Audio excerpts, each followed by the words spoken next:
Hello, welcome back to the channel. My name is Lisa Elvin Stoltari, and I'm a genealogist and a passionate traveler. Over the last year or so, I have been featuring each fille du roi, or king's daughter, and getting to know their stories a little bit better. There are over 700 of them, so we have a long way to go. We've come a long way. We're on number 161 today. But before we begin, I want to show you how you can support the channel. The first three keep you in the know. Subscribe, like, and notify.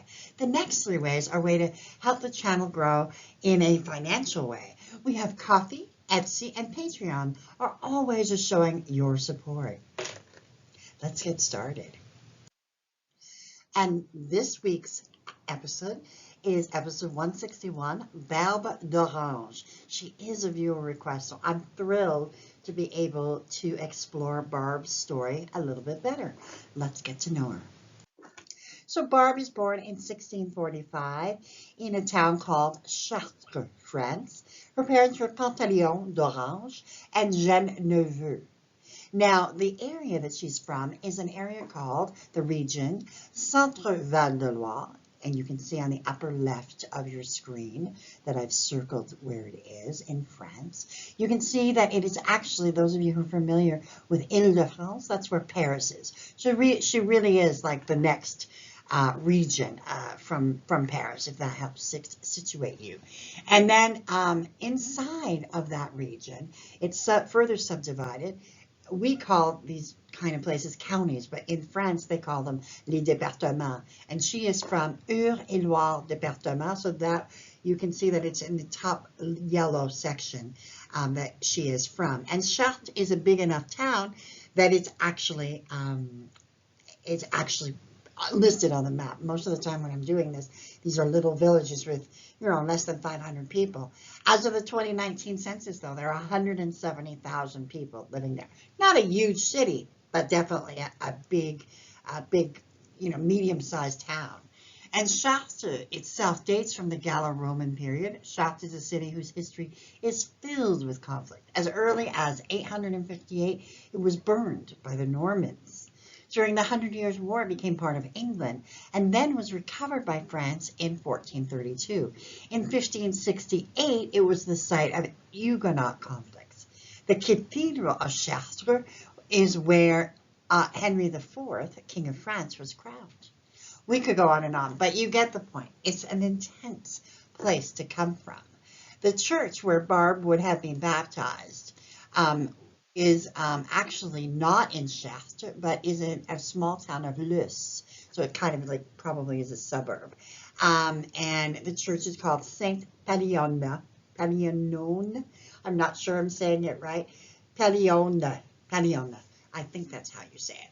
And that is a picture of the church as it exists today. So at about age 19, Barbe would decide to become a fille du roi. There is no evidence that her parents had passed on, so it is possible this was a choice. We do not know.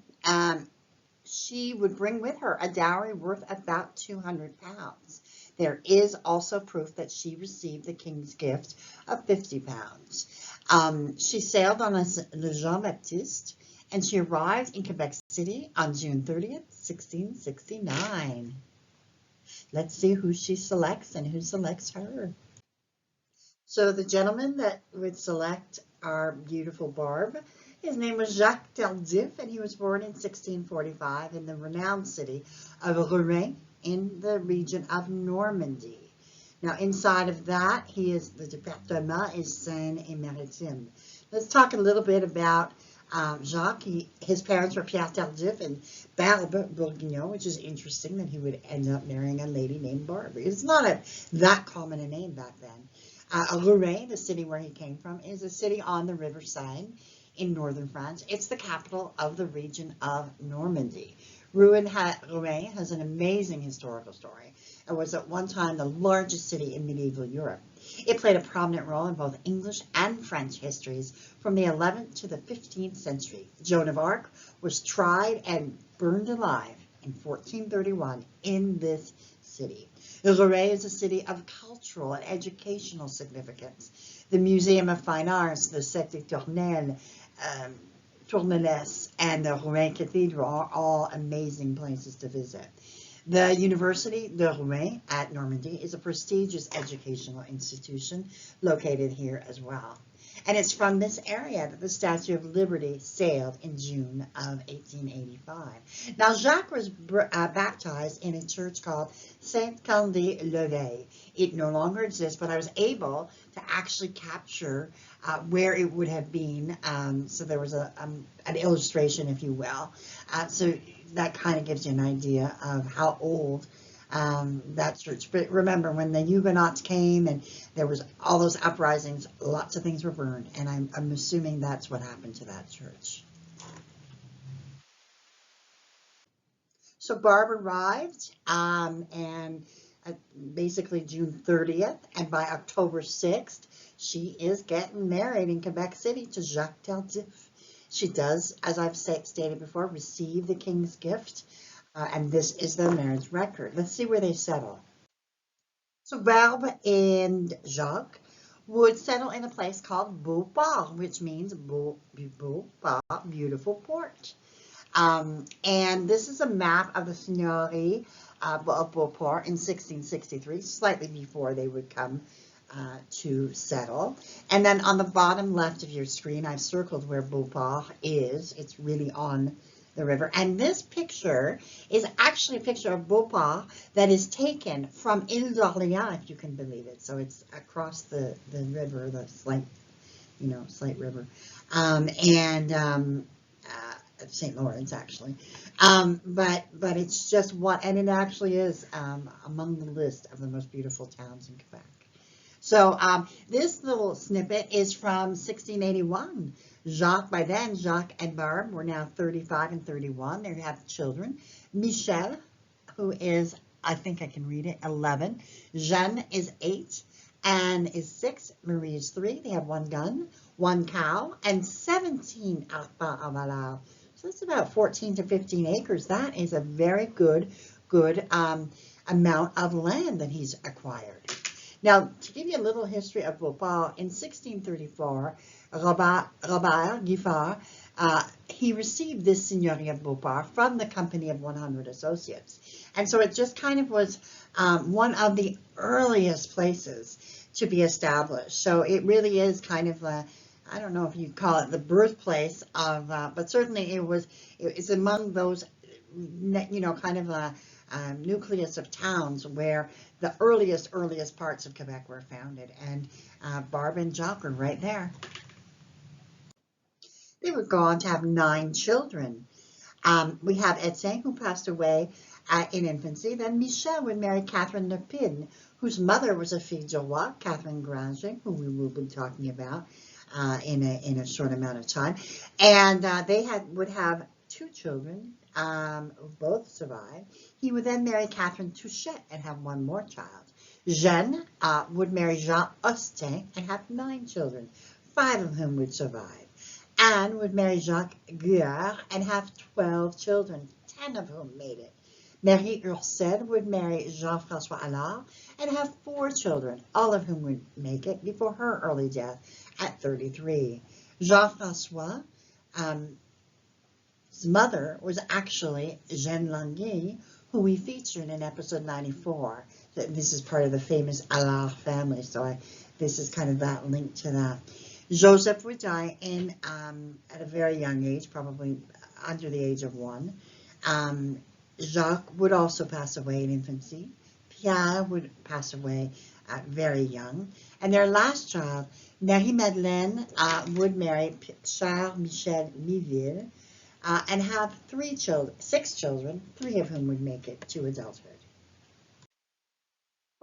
Away at the age of 72, which is a fairly remarkable achievement during that period. On September 14, 1717, 2 years shy of their 50th wedding anniversary. Just remarkable. They were married 48 years when she passed. Jacques would pass away 7 years later at the remarkable age of 80 on November 12, 1724. They would have, as of 1729, 66 descendants. I was thrilled to find l'Association des Familles Tardif d'Amérique It's on Facebook. I put the link to there. Just a remarkable, and anyone who has lived in Quebec or knows, Tardif is a fairly common name, so we know that that line, that family has endured. So have a look at that if this is your descendancy. Now we have all the resources that I like to, recommend. We have La Société des Filles du Roi, which is a genealogical lineage society. If you are a descendant of a king's daughter or a Gagne regiment soldier, you can join this society by proving that lineage. You have Quebec Genealogical E-Society, which is a fabulous kind of really just online. And they meet online and all of that good stuff. So have a look at that. I'm a member of that as well. Nos Origines is a fabulous free resource where people contribute and really kind of give you the tale of Quebec. You've got lots and lots of resources there as well. And then we have Généalogie Québec, which to me is Ancestry.com. I couldn't live without it. Migration, fabulous site, a free site, but I do contribute. Everything you ever want to know about Les Filles du Roi.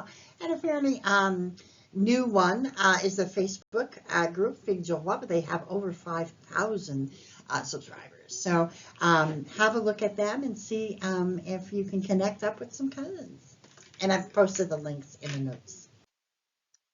So ends episode 161. The story of Barbe and Jacques carries on today as my viewer is a descendant. And I have known many Tardif in my time in Quebec. Worked with them and went to school with them and all of that. So I know that that is a very, very large family tree that they built together. So we want to thank Barbe for her bravery, her courage, her steadfastness, and most of all, for gracing our shores and contributing to the story that is North America. Thank you, Barb, for your sacrifices. We do appreciate and we honor your memory. Thank you so much for watching, and I will see you on episode 162. Until then, au revoir.